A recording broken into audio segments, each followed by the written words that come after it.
What's with the empty props? Hey everyone, I'm Matthew Cornwell with Get Taped here in Atlanta, Georgia, one of Atlanta's original audition taping services, which I co-own with my amazingly talented, beautiful wife and best friend, Brooke. Haha. And now on to our topic. What's with all the empty props? Okay, while you're liking and subscribing, let me set the stage for you, or the screen, as it were.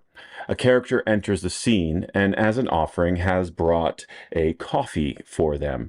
He is holding two coffees and hands one to the other character, and now they both get to enjoy their half-calf vanilla almond milk soy lattes.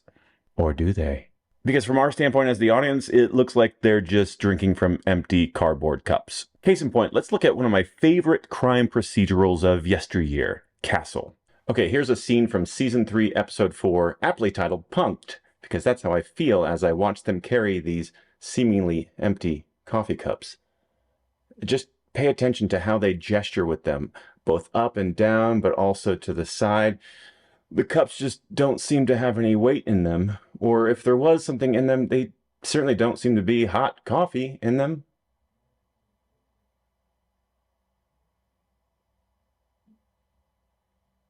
It doesn't get any better, does it? Oh, what is the deal? And this was not an isolated incident on that show. No. In fact, it took me all of one episode to find a representative clip. They did this in every episode. It was one of the recurring themes was that Castle would bring as sort of a peace offering to Beckett a cup of coffee every day. Like David Caruso from CSI Miami and his sunglasses, it's as if this hilarious gaffe was intentional. I love Caruso. In all seriousness, though, what is the deal? Castle was not the only TV show that you could find the empty coffee cups scenario. No. Thousands of TV shows and movies over the last 100 years have had this problem. And for proof, check out the link in the show notes below to the Empty Cup Awards. It's a hilarious video compilation of this very thing. So anytime you see a character in TV and film that has a covered coffee cup, it's likely empty, or at least seems that way. And there are countless other times you'll see actors carrying props that would have a certain weight associated with them, but they seem too light. Is it just laziness from the props department? An oversight from the director? Bad acting? Well, it's actually more intentional than you think, but also not so simple. And there is some blame to spread around, and let me explain through a couple of anecdotes. My first story comes from We're the Millers. In my quick little scene at the end of the movie, my wife and I are moving in next door to the main characters. And at the beginning of the scene, we shot this wide shot of me carrying a big moving box across the yard. It was empty, and so right before the rehearsal, the director yells at me, "Hey, Matthew, can you please make that box look heavy? There's nothing I hate more than empty props."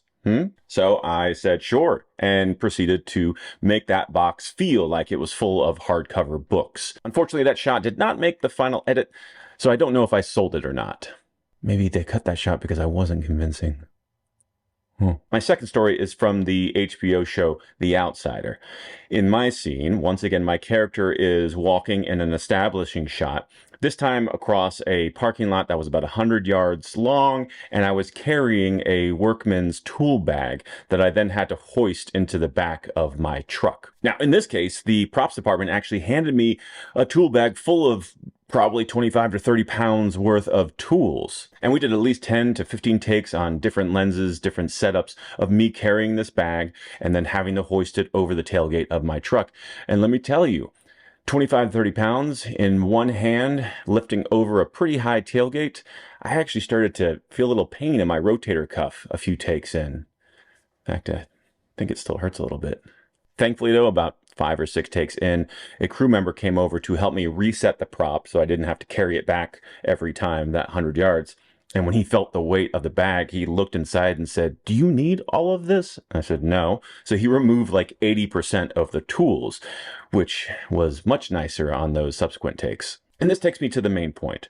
The props aren't empty due to an oversight from the props department. In the case of the empty coffee cups, it's not because the actor drank their coffee during the take and then forgot to refill it. Those props are empty almost entirely for safety reasons. When you're going to have to do many takes from many different angles, then a heavy prop like that tool bag becomes a liability. I found out the hard way. See, I should have spoken up from the start, but I thought having the reality of the heavy bag would just help me as the actor.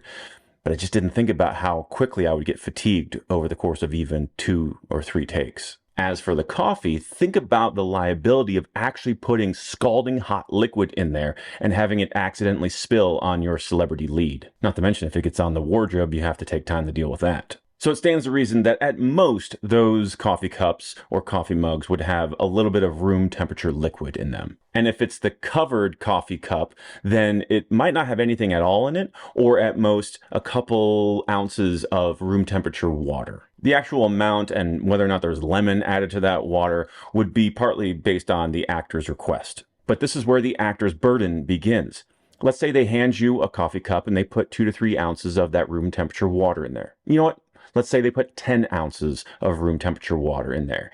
See, you're not going to respect this the same way you would a scalding hot cup of joe. In other words, just knowing it's harmless water will change your physicality if you're not careful. So to avoid ending up on the empty cup awards and having all of your fans laugh at you for carrying a seemingly empty cup of coffee, you need to practice holding it in a way that is realistic. Pop quiz. Which one of these has liquid and which one doesn't? Wrong, they're both empty. You just got to know how to add weight to it. If that's just too hard or too distracting, then before action is called, you need to ask for a different solution.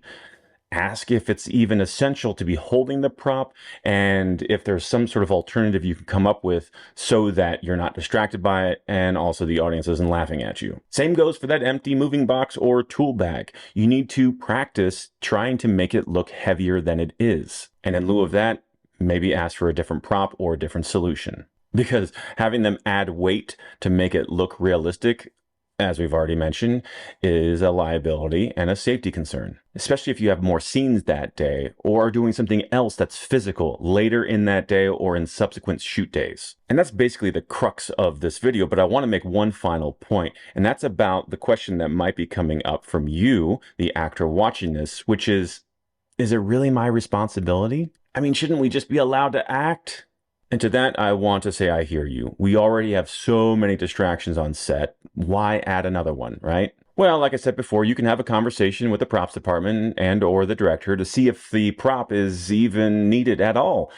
But what happens when it is essential? When you are playing the barista who has to keep delivering coffee to customers? Well, in short, you need to figure it out. And I highly recommend you start figuring that out right meow before you're on set the next time. And it will take practice to make it second nature so that it's not a mentally taxing endeavor. And here's a pro tip for you. Next time you are at the grocery store or anywhere that they're going to be handing you some bags, or if you carry a purse or you usually have a backpack with you, try adding weight to it as you walk across the parking lot or to wherever you're headed. No one will know, and you might actually have fun with the deception. In fact, something that Brooke loves to do at the supermarket is when the bagger hands her 2 light bags of groceries that might just have a couple things in them, as she takes hold of them, she lets them drop as if they're full of lead weights. And you should see the reaction on that bagger's face. At first, it's sheer shock and terror. And then when they realize that she's just pulling a prank on them, it ends up brightening up their day. And she's practicing that skill for when she's on set, whether she realizes it or not. So hopefully with me illuminating the reason behind the use of empty props, you can approach this problem next time with a mindset of collaboration instead of complaining. Because if the strikes from last year taught us anything, it's that we're all in this together for the common purpose of telling a good story. That said, do you have any good empty prop stories? If so, drop a comment below. That's it for now. Thanks for watching, and we'll see you on set. No, there's nothing in here.